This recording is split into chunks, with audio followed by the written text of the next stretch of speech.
બેઠા છો સાનમુની ના કામ કરો ને હા ભાઈ હા ઈ તો બધું ઠીક આ સાયકલ વેચીને ટુ વ્હીલ લઈએ ભૂંડું લાગે છે ભૂંડું તમારી જેવા કારીગર હોય ને ત્યાં વેચવાનો વારો આવે પણ તને એનો આવડી હવે ઓય ઓય આને સમજાય તું આને એ આટા વગરનો હે એને રેવા દે ને એ આ મંદિર આઈ તો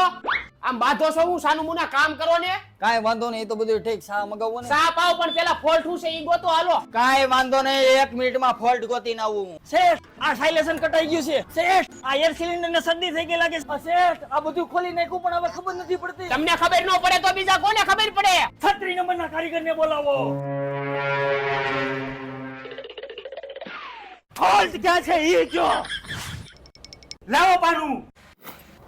લાવો 5000 રૂપિયા આ પાનું ઉડાડ્યું ત્યાં 5000 રૂપિયા આ પાનું ક્યાં કાઢું ને ઈ શીખવામાં 5 વર્ષ વહી ગયા તો તમે હાથે નો કરી લીધો